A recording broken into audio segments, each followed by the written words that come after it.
أعوذ بالله من الشيطان الرجيم بسم الله الرحمن الرحيم الصلاة والسلام عليك يا سيدي يا رسول الله الصلاة والسلام عليك يا سيدي يا حبيب الله السلام علیکم ورحمۃ اللہ وبرکاتہ۔ تمام سننے والوں کو، درود کے اس رستے پر چلنے والوں کو اللہ تعالیٰ اپنی امان میں رکھے۔ جتنے بھی مجھ سمیت آپ سب بھی درود پڑھنے والے، درود سننے والے، درود لکھنے والے اور اس کی دعوت عام کرنے والے، اور اس محنت اور کوشش میں دن رات جو لگے ہوئے ہیں، اللہ تعالیٰ سب کی یہ قبول فرمائے، سب کو اپنے امان میں رکھے، اور اپنے اور اپنے حبیب علیہ الصلوۃ والسلام کی رحیمی اور کریمی کی چادر جو ہے وہ اپنے اوپر، ہمارے اوپر اللہ تعالیٰ ڈالی رکھے۔ سادی آپی کا بہت بہت شکریہ کہ جن کی وجہ سے ہماری آواز جو ہے وہ دوسروں تک پہنچتی ہے۔ درود کے حوالے سے ہمیں بہت کچھ سننے کو، سیکھنے کو ملتا ہے۔ درود کی محبت، درود سے پڑھنے کا شوق، نبی علیہ الصلوۃ والسلام کی محبت ہمارے دلوں میں بڑھتی ہے۔ اللہ تعالیٰ ان کو بھی اپنے پاس سے بہترین جزائے خیر عطا فرمائے اور ہمیں اس درود کے رستے پر قائم رکھے، ثابت قدم رکھے۔ ہم ہر سانس کے ساتھ، ہر لمحے ہماری فکر صرف اور صرف درود ہو۔ ہر سانس کے ساتھ اللہ تعالیٰ ہمیں درود پڑھنے کی توفیق عطا فرمائے اور اس کو آگے لوگوں تک بھی پہنچانے کی توفیق عطا فرمائے۔ آمین ثم آمین۔ پچھلی کچھ ویڈیوز میں سعدیہ آپی نے میرے کچھ مشاہدات جو تھے وہ آپ سب کے ساتھ شیئر کیے تھے کہ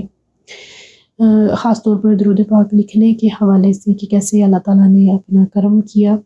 اور جو میری ہاتھوں کی بیماری تھی وہ ٹھیک ہوئی الحمدللہ درود پاک لکھنے کی برکت سے۔ تو کافی لوگ پوچھ رہے تھے کہ یہ کون سا درود پاک لکھتی ہیں، تو میں نے درود پاک لکھنے کے ہی حوالے سے کوئی ویڈیو دیکھی تھی، تو اس میں وہ بتا رہے تھے کہ آپ روزانہ سیدنا کریم صلی اللہ علیہ وآلہ وسلم، یہ پورا نبی علیہ الصلوۃ والسلام کے اس مبارک نام کے ساتھ آگے درود شریف بھی، یہ مطلب 5 دفعہ جو انسان لکھے گا اس پر رحم و کرم کے اور برکتوں کے ایسے دروازے کھلیں گے کہ اس انسان کی حیرت دنگ رہ جائے گی۔ تو تب سے پھر میں نے یہ اپنی روٹین بنا لی کہ میں روزانہ الحمدللہ 5 دفعہ سیدنا کریم صلی اللہ علیہ وآلہ وسلم جو ہے میں وہ لکھتی ہوں۔ لیکن درود پاک لکھنے کے لیے یہ ہے کہ صرف پاکی کی حالت میں اور باوضو ہو کر بیٹھ کر پورے ادب کے ساتھ، احترام کے ساتھ میں درود شریف لکھتی ہوں۔ پڑھنا تو ہم کسی بھی حال میں پڑھ لیتے ہیں، لیکن جب لکھنے کی باری آتی ہے تو وہ اللہ تعالیٰ سے توفیق بھی مانگتی ہوں میں، اور اس کی مدد سے، اس کے کرم سے کوشش ہوتی ہے کہ مکمل ادب و احترام کے ساتھ، اہتمام کے ساتھ میں بیٹھ کر تو درود پاک لکھوں۔ اس کے علاوہ ہمارا جہاں پر میں بیت ہوں وہاں جو ہمارے سلسلے کا درود شریف ہے صلی اللہ علیہ وسلم وہ لکھتی ہوں، اور پھر میں جو درود پڑھ رہی ہوتی ہوں میں وہ لکھنا شروع کر دیتی ہوں۔ بہت سے مختلف سیغے ہیں، جیسے ہمارے پاس گھروں میں پنسورا ہوتا ہے تو اس کے اندر جو درود پاک ہوتے ہیں، تو کبھی میں وہ لکھنے بیٹھ جاتی ہوں کہ وہ اچھا لگ رہا ہوتا ہے کہ جی اب یہ درود شریف میں لکھ رہی ہوں، اچھا یہ والا رہ گیا ہے یہ بھی لکھ لوں۔ کہیں اگر کوئی پوسٹ دیکھی درود شریف کی تو وہ سیو کر لی، پھر وہ لکھ لیا۔ تو اس طرح بس اللہ تعالیٰ نے، اس کا کرم ہے کہ اس نے یہ شوق ڈالا ہوا ہے، اور اللہ تعالیٰ اسی طرف ہی ہمارے ذہنوں کو، ہمارے شوقوں کو لگائی رکھے کہ کوئی دنیاوی خیال، کوئی دنیاوی شوق کہ جس سے صرف وقت کا ضیاع ہو وہ ہماری زندگی میں نہ ہی آئے۔ ہم اسی طرح درود کا ہی کام کرتے رہیں، پڑھتے رہیں، لکھتے رہیں اور اپنے لیے نور جمع کرتے رہیں۔ آج بھی اپنا ایک مشاہدہ، ایک خواب میں آپ سب کے ساتھ انشاءاللہ شیئر کروں گی، کیونکہ یہ خواب میرے لیے بہت موٹیویشن ہے، ایک سبق ہے اس میں میرے لیے، اور ایک تسلی ہے، اور بہت کچھ ہوتا ہے نا کہ ہم درود پڑھتے ہیں تو کہیں نہ کہیں ہمارے ورد میں کمی آ جاتی ہے، ہم مایوس ہو جاتے ہیں اکثر اگر کچھ مسئلہ حل نہیں ہو رہا، کوئی پریشانی آ رہی ہے تو مایوسی بڑھ جاتی ہے، اور کبھی دنیاوی کاموں میں ہم اتنا الجھ جاتے ہیں کہ ہم اس محنت کے ساتھ، اس توجہ دھیان کے ساتھ ہم درود پڑھ نہیں پاتے۔ تو یہ جو میرا خواب ہے، یہ میرے لیے ان ساری چیزوں سے بچانے کے لیے یا نکلنے کے لیے میری کافی ہیلپ ہوتی ہے اپنی اس خواب کو یاد کر کے۔ اب یہاں پر میں ایک چیز بتانا چاہوں گی کہ بہت سے لوگ ہیں جو کہتے ہیں کہ ارے نہیں، خواب ہی تو ہے، اس کو کیا اتنا سیریس لینا یا اس کے بارے میں کیا اتنا سوچنا۔ لیکن میں نے اللہ کے حکم سے جتنا پڑھا ہے یا جتنا میں نے سنا ہے کہ جیسے سب سے پہلے ہم قرآن میں دیکھتے ہیں نا، قرآن میں بھی خوابوں کا ذکر ہے۔ حضرت یوسف علیہ السلام کو خوابوں کی تعبیر کا علم دیا گیا، اور جب ہم سورہ یوسف کا ترجمہ پڑھتے ہیں، ہم اس کی تفسیر پڑھتے ہیں، تو ہمیں پتہ چلتا ہے کہ وہ خواب ہی تھے جن کے ذریعے اللہ تعالیٰ نے ان کی کتنی رہنمائی فرمائی، کتنا کچھ ان کو دکھایا کہ کس طریقے سے اشارے دیے، پھر اللہ تعالیٰ نے ان کو علم دیا کہ ان اشاروں کو سمجھ کر وہ اس کی کیا تعبیر نکالیں، اور پھر آئندہ اپنے لیے وہ کیا لائحہ عمل تیار کریں، کس طریقے سے اپنی قوم کو وہ لے کر چلیں، یا جو اپنی ذاتی زندگی میں ان کے ساتھ ان جو مسئلے پیش آئے بچپن سے لے کر جوانی تک، تو اس سارا جب ہم پڑھتے ہیں تو ہمیں پتہ چلتا ہے کہ خواب صرف خواب نہیں ہے، یہ اللہ تعالیٰ کی طرف سے بشارتیں ہیں، اللہ تعالیٰ کی طرف سے تنبیہ ہے، یہ آنے والے وقت میں ہم نے خود کو کس طریقے سے لے کر چلنا ہے، یہ سارے پیغامات ہیں۔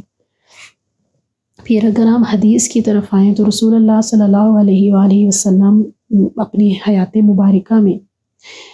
فجر کی نماز کے بعد جب صحابہ میں بیٹھا کرتے تھے تو ارشاد فرمایا کرتے تھے کہ کسی نے کوئی خواب دیکھا ہے تو بتائے، تاکہ میں اس کی تعبیر بتاؤں اس کو۔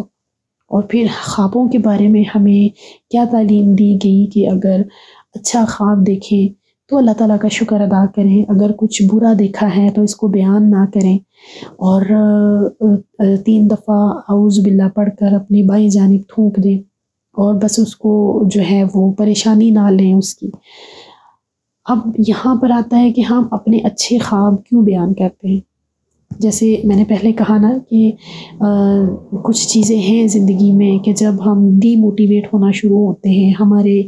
طرف ہمارے آس پاس مایوسی بڑھ جاتی ہے، ہم بہت انسان ہیں نا، ہم بہک جاتے ہیں، ہم عجیب سوچوں میں گھر جاتے ہیں، تو اگر ہم نے کچھ اچھا دیکھا ہے تو ہمیں اس کو یاد رکھنا چاہیے، تاکہ اس طرح کی مایوسی والے دنوں میں، اس طرح کی پریشانی والے دنوں میں جب ہم اس اچھی چیز کو سوچیں گے تو ہمیں اپنے اوپر اللہ کا کرم یاد آئے گا کہ جب اس نے ہمیں اتنا اچھا دکھایا ہے، یہ ہماری اتنی اچھی رہنمائی کی ہے، تو کیا وہ ہمیں ایسے ہی چھوڑ دے گا؟ کیا وہ ہمیں ضائع کر دے گا؟ نہیں۔ تو اس اچھی چیز کو اچھی نیت کے ساتھ اگر ہم دوسروں کے ساتھ شیئر کریں گے کہ کسی دوسرے کا فائدہ ہو، کسی دوسرے کا بھی بھلا ہو، صرف یہ سوچ کر، تو بے شک اللہ تعالیٰ اس کا ہمیں اجر دے گا۔ تو ایسا نہیں ہے کہ کوئی بہت ہی نیکوکار، کوئی بہت ہی جو ہے وہ پرہیزگار انسان ہوں، میں نہیں، استغفر اللہ، انتہائی گناہ گار، گندی گناہوں میں ڈوبی ہوئی، جس کے اوپر صرف اور صرف رسول اللہ کی نظر کرم ہے، اللہ تعالیٰ کا کرم ہے کہ جس نے گناہوں پہ پردہ ڈال کے انسانوں میں عزت دی ہوئی ہے۔ تو بس یہ دعا ہے کہ اسی طرح قیامت والے دن بھی اللہ تعالیٰ پردہ پوشی رکھ کر تو رسول اللہ کے سامنے بھی عزت اور بھرم قائم رکھے۔ آمین ثم آمین۔ یہ تب کی بات ہے جب ابھی باقاعدہ طور پر درود پاک کا سفر شروع نہیں ہوا تھا، مطلب کبھی پڑھ لیا، کبھی نہیں پڑھا،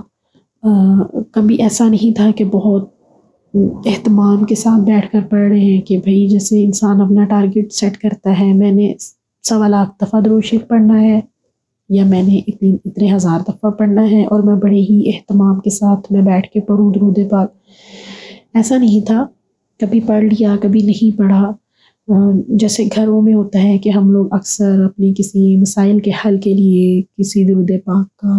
ورد رکھواتے ہیں، تو بس وہ پڑھ لیا۔ رمضان میں ہوتی تھی روٹین، رمضان میں اچھی روٹین بنتی تھی، جب بھی رمضان آتے تھے تو ہر نماز کے بعد ایک تسبیح 2 تسبیح درود شریف کی پڑھ لینی،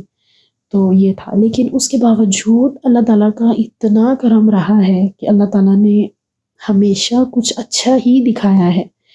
رہنمائی ہی کی ہے۔ تو اس لیے میں تو اپنی ان چیزوں کو یاد رکھتی ہوں، میں تو اپنے خواب بھولتی نہیں ہوں کہ میری جو ہے وہ تنہائیوں میں، پریشانیوں کے لمحوں میں، وسوسوں میں یہ میرا سب سے بڑا سہارا ہے۔ میں اللہ تعالیٰ کے اس کرم کو سوچتی ہوں کہ اللہ تعالیٰ نے کتنی خوبصورت چیزیں مجھے دکھائی ہیں، تو جو وہ کچھ دکھانے پر قادر ہے۔ تو اب جب میں درود پڑھ رہی ہوں، میں باقاعدہ درود کے سفر پر ہوں، اور ظاہر ہے جو اللہ کے راستے پر چلتا ہے وہ آزمایا جاتا ہے۔ اللہ تعالیٰ خود قرآن میں کہہ رہا ہے کہ کیا لوگ صرف اس بات پر آرام سے بیٹھ گئے ہیں کہ وہ صرف ایمان لانے پر چھوڑ دیے جائیں گے، کیا وہ آزمائے نہیں جائیں گے؟ تو میں سمجھتی ہوں کہ جب ہم باقاعدہ درود کا سفر شروع کرتے ہیں نا، تب ہم باقاعدہ ایمان لے کر آتے ہیں۔ مطلب اس سے پہلے نا ہم صرف مسلمان ہیں، ہم اسلام کو قبول نہیں کر رہے، کیونکہ ہم نبی علیہ الصلوۃ والسلام کے راستے پہ آتے ہی نہیں ہیں۔ ہم ان کی تکالیف کو سوچ کر اس طرف آتے ہی نہیں ہیں کہ کیا کیا قربانیاں دی انہوں نے ہمارے لیے، کیا کیا تکالیف برداشت کی ہیں۔ جب ہم وہ سب کچھ پڑھتے ہیں، وہ سب کچھ ہم سیکھتے ہیں، اپنی زندگی میں دیکھتے ہیں کہ نبی علیہ الصلوۃ والسلام نے کیا کیا اور ہم کیا کر رہے ہیں، پھر ہم آہستہ آہستہ ایمان والے بنتے ہیں، پھر ہم اسلام قبول کرتے ہیں، پھر ہمارے دل میں نبی علیہ الصلوۃ والسلام کی محبت جو ہے وہ آتی ہے، ہمارا قرآن پڑھنے کو، سیکھنے کو، سمجھنے کو، عمل کرنے کو دل کرتا ہے، سیرت پڑھنے کو دل کرتا ہے، اپنی ذات پر غور کرنے کو دل کرتا ہے کہ ہمارے اندر کیا غلطیاں تھیں، اور نبی علیہ الصلوۃ والسلام کس طرح کا مسلمان دیکھنا چاہتے تھے، ہم ویسے تو نہیں ہیں۔ جب ہم اس راستے پر محنت کرتے ہیں، کوشش کرتے ہیں، تو سب سے پہلا جس چیز کا ہم سہارا لیتے ہیں نا، وہ درود پاک ہوتا ہے، کیونکہ یہ چیز اللہ تعالیٰ ہمارے دل میں ڈالتا ہے کہ جب تک درود نہیں پڑھو گے کچھ بھی آسان نہیں ہوگا، کچھ بھی ملے گا نہیں۔ وہ جیسے کہتے ہیں نا کہ رب العالمین تک جانے کا جو رستہ ہے وہ رحمت للعالمین ہے۔ رب العالمین تک جانے کے لیے آپ کو رحمت للعالمین کی پیروی ضروری ہے، جب تک وہاں نہیں جائیں گے رب العالمین تک نہیں پہنچ سکتے۔ تو یہ چیزیں ہیں، اللہ تعالیٰ ہمیں سمجھنے کی توفیق عطا فرمائے۔ تو خواب کچھ یوں تھا کہ جیسے میں نے دیکھا کہ ایک گاڑی ہے جس میں بیٹھی ہوئی ہوں، اور میں فرنٹ سیٹ پہ بیٹھی ہوں، میرے ساتھ میری امی ہیں، میری خالہ ہیں، اور 1-2 لوگ اور بھی ہیں، لیکن میں ان کو نہیں جانتی ہوں۔ تو ہم لوگ کسی راستے پہ جا رہے ہیں، کوئی سیدھی سڑک ہے وہ، اور دور سے نظر آ رہا ہے کہ ایک بہت بڑا گیٹ ہے، اور وہ گیٹ کھلا ہوا ہے، اور اس گیٹ کے دوسری طرف بہت خوبصورت جگہ ہے، جیسے کھیت ہوتے ہیں نا، اس طرح کی کوئی جگہ ہے کہ بہت خوبصورت ہریالی ہے وہاں پر، پھول اور پھلوں کے جو ہیں وہ پودے لگے ہوئے ہیں، اور بہت سے لوگ اندر گھوم رہے ہیں، چل پھر رہے ہیں، اور ہم نے وہاں پر جانا ہے۔ تو جیسے ہی ہم اس جگہ کے قریب ہوتے ہیں، ہماری گاڑی وہاں پر پہنچتی ہے، تو پتہ نہیں کہاں سے گاڑی کے فرنٹ شیشے کے اوپر ایک عورت جو ہے، جس نے کہ کالے رنگ کے کپڑے پہنے ہوئے ہیں، کوئی خاص اس کا چہرہ بھی مجھے واضح نظر نہیں آ رہا، ایک دم سے وہ نا فرنٹ شیشے کے اوپر جیسے گرتی ہے آ کے، اور وہ شیشے کو نا مارنا شروع کر دیتی ہے۔ گاڑی چل رہی ہے، اب ہم سب بالکل خاموشی سے بیٹھے ہوئے ہیں، ہم اس کا کوئی رسپانس نہیں دے رہے۔ تو جیسے ہی ہماری گاڑی اس گیٹ کو کراس کر کے اس جگہ کے اندر داخل ہوتی ہے، تو ہم سب گاڑی سے نیچے اترتے ہیں، اور الحمدللہ اللہ تعالیٰ کا شکر، اس کا کرم، ماں باپ کی محنت، ان کی دعائیں کہ حافظ قرآن ہوں میں۔ تو جیسے ہی میں گاڑی سے نیچے اترتی ہوں نا، تو میں سورہ الفاتحہ کی تلاوت شروع کر دیتی ہوں، میں سورہ الفاتحہ پڑھنا شروع کر دیتی ہوں. اب جو میرے ساتھ گاڑی میں سے جو باقی خواتین ہیں جو اترتی ہیں، جن میں میری امی بھی ہیں اور خالہ بھی ہیں، وہ ایک طرف کو چلی جاتی ہیں، اور میں نا سورہ الفاتحہ کی تلاوت کرتے کرتے کبھی ادھر جا رہی ہوں کبھی ادھر. جیسے وہ جگہ مجھے بہت خوبصورت لگ رہی ہے اور میں اس کو انجوائے کر رہی ہوں کہ بھئی کتنی خوبصورت جگہ پہ ہم آئے ہیں. اب وہ عورت نا میرے پیچھے پیچھے چل رہی ہے، تم یہ کیوں پڑھ رہی ہو، تم نہیں پڑھو، تم چپ کر جاؤ، تمہیں کس نے کہا ہے کہ تم یہ پڑھو، تم سن نہیں رہی ہو میری بات. اور میں پڑھی جا رہی ہوں، میں اپنی تلاوت کر رہی ہوں، میں اس کی طرف دھیان ہی نہیں دے رہی کہ یہ کون ہے کون نہیں ہے، لگی رہے. جیسے ہی میں اس آیت پہ پہنچتی ہوں نا کہ ایاک نعبد و ایاک نستعین، تو ایک دم سے وہ عورت میرے سامنے آتی ہے اور مجھے تھپڑ مارنے شروع کر دیتی ہے میرے منہ کے اوپر. لیکن میں رکتی نہیں ہوں، میں ہنس رہی ہوں اور میں وہ تلاوت کر رہی ہوں. میں ایاک نعبد و ایاک نستعین کی ہی تکرار کری جا رہی ہوں. مطلب اتنا عرصہ ہونے کے بعد مجھے آج بھی وہ آیت کا وہ حصہ یاد ہے کہ میں کون سا وہ پڑھ رہی تھی، کیونکہ اس میں نا میرے لیے ایک سبق ہے. اب میں وہ پڑھ رہی ہوں اور وہ مجھے مارے جا رہی ہے، میرے منہ پہ تھپڑ ماری جا رہی ہے. میں رک نہیں رہی ہوں، لیکن جب میں نے پڑھنا نہیں چھوڑا نا تو وہ خود بخود ایک دھواں سا بن کے غائب ہو گئی ہے، وہ چلی گئی ہے وہاں سے. اور جیسے ہی وہ غائب ہوئی ہے مجھے پیچھے سے میری خالہ کی آواز آتی ہے کہ ادھر آؤ، میں نے تمہیں کچھ دکھانا ہے. اور میں اپنی آیت تلاوت مکمل کرتے ہوئے میں ان کے پیچھے پیچھے چل پڑی ہوں. اب وہ میرا ہاتھ پکڑ کر نا مجھے ایک ہال نما کمرے کے اندر لے کے جاتی ہیں، جو کہ بالکل خالی ہے. بہت بڑا کمرہ ہے لیکن بالکل خالی ہے. چند ایک لوگ ایک طرف کو کھڑے ہوئے ہیں اور ایک طرف نا بہت بڑی دیوار ہے شیشے کی. مطلب دیکھنے میں ایسا لگتا ہے کہ جیسے یہ شیشہ لگا ہوا ہے پورا، اس کے پیچھے کچھ بھی نہیں ہے، شیشہ ہے وہ خالی. اور میری خالہ میرا ہاتھ پکڑ کر نا تو مجھے وہاں پر لے کر جاتی ہے اور مجھے کہتی ہیں کہ ادھر آؤ، ادھر میرے پاس کھڑی ہو جاؤ. ہم دونوں بالکل دیوار کے ساتھ لگ کے کھڑی ہو گئی ہیں اور وہ درود شریف پڑھنا شروع کر دیتی ہیں. میری خالہ مجھے کہتی ہیں تم بھی پڑھو، اور ہم دونوں جو ہے نا وہ درود شریف پڑھنا شروع کرتے ہیں. ایک دم سے نا جیسے کوئی پردہ سا تھا اس دیوار کے آگے، کیا تھا، جیسے وہ ہٹتا ہے اور اندر سے پانی نظر آنا شروع ہو جاتا ہے. بہت زیادہ پانی، صاف ستھرا پانی ہے وہ. اور اس پانی کے اندر نا مچھلیاں ہیں، تتلیاں ہیں پانی کے اندر، اتنی خوبصورت. اور جیسے جیسے ہم درود پڑھ رہے ہیں وہ ایسے جیسے جھوم رہی ہیں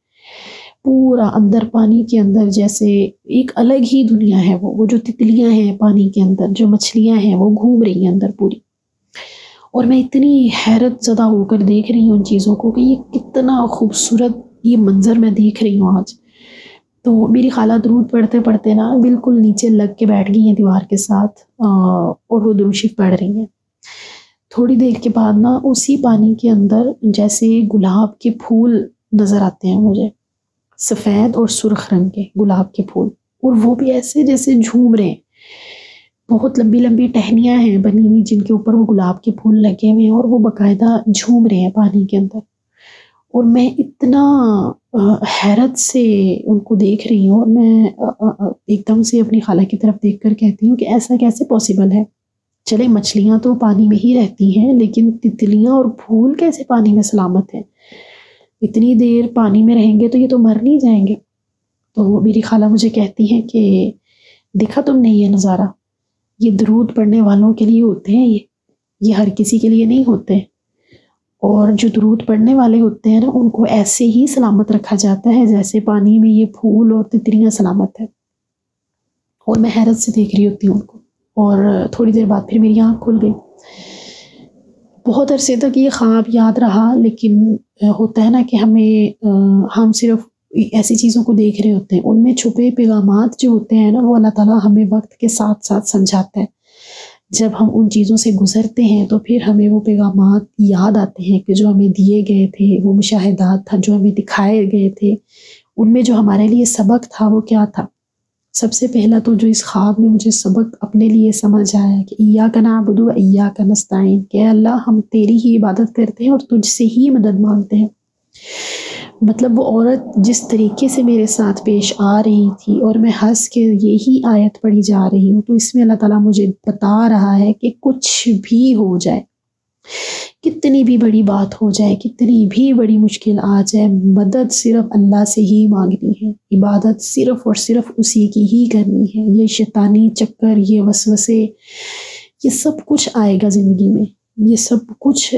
تمہیں تمہارے راستے سے بھٹکانے کے لیے ہوں گے، لیکن تم نے یہ نہیں چھوڑنا۔ ایاک نعبد و ایاک نستعین کا راستہ پکڑے رکھنا ہے، اس سے نہیں ہٹنا۔ اس کے بعد جو سب سے بڑا سبق تھا کہ جو درود پڑھنے والے ہوتے ہیں ان کو تو سلامت رکھا جاتا ہے، کتنے بھی طوفان آ جائیں، کتنی بھی بڑی مشکلات پریشانیاں آ جائیں، یہ اللہ تعالیٰ درود پڑھنے والوں کا ذمہ اپنے اوپر لے لیتا ہے، وہ نکالتا ہے آپ کو مشکلات سے، پریشانیوں سے، مشکلات کے طوفانوں سے، وہ آپ کو سلامت رکھتا ہے اسی مشکلات میں۔ اور اللہ پاک کروٹ کروٹ جنت نصیب فرمائے میرے مرشد پاک کو۔ وہ بیان فرمایا کرتے تھے کہ جو بڑے درخت ہوتے ہیں نا وہ طوفانوں میں اکھڑ جاتے ہیں، وہ اپنی جگہ پہ ٹکتے نہیں ہیں، لیکن جو بالکل چھوٹے چھوٹے پودے ہوتے ہیں، جو چھوٹی چھوٹی گھاس ہوتی ہے، کتنا بھی طوفان آ جائے وہ اپنی جگہ پہ ہی رہتی ہے، وہ نہیں ہٹتی وہاں سے۔ تو درود پڑھنے والوں کو بھی نا خود کو بالکل زمین کے ساتھ لگا دینا چاہیے، بالکل آپ بس بچھ جائیں، خود کو ختم کر دیں، اپنے اندر کی میں کو، اپنے اندر کی انا کو ختم کر دیں، تاکہ جتنا مرضی طوفان آ جائے وہ طوفان آپ کا کچھ نہ بگاڑ سکے۔ جیسے ہی وہ طوفان ختم ہو، آپ پھر سے زمین کی خوبصورتی بڑھانے کے لیے اور آپ لہلہاتے ہوئے اسی گھاس کی طرح واپس سیدھے ہو جائیں، نہ کہ وہ اکڑا ہوا درخت بن جائیں کہ جس کو ہوا طوفان اکھاڑ کے پھینک دیتی ہے۔ تو یہ جو میرا ایک خواب ہے، یہ میرے لیے بہت بڑی موٹیویشن ہے، یہ میرے لیے بہت بڑی میرے لیے حوصلہ ہے، ہمت ہے کہ میں جب بھی کوئی مشکل آتی ہے، پریشانی آتی ہے، انسان ہے، انسان ہونے کے ناطے وسوسوں کا شکار میں بھی ہوتی ہوں، میں بھی مایوسی فیل کرتی ہوں، لیکن جب میں ان دو پیغامات کو میں محسوس کرتی ہوں تو مجھے احساس ہوتا ہے کہ یہ اللہ کا کتنا بڑا کرم ہے۔ تو بس اللہ تعالیٰ ہمیں اس چیز پر قائم رکھنے کی توفیق عطا فرمائے، اللہ تعالیٰ ہمیں اسی راستے کا مسافر بنائی رکھے، ہمیں اسی راستے پر چلائی رکھے، اپنے اور اپنے حبیب علیہ الصلوۃ والسلام کی محبت ہمارے دلوں میں، ہمارے بچوں کے دلوں میں، ہماری آنے والی نسلوں کے دلوں میں اللہ تعالیٰ شامل فرمائے، اور ہمیں اپنے اور اپنے حبیب کے در کا ہی محتاج رکھے، ہمیں دنیا کی محتاجی سے بچائے۔ تو اللہ تعالیٰ سب کے اوپر اپنا کرم کرے، سب کے اوپر اپنا رحم کرے، فضل کرے۔ دعاؤں میں یاد رکھیے گا مجھے بھی اور تمام امت مسلمہ کو بھی۔ آمین ثم آمین۔ السلام علیکم ورحمۃ اللہ وبرکاتہ۔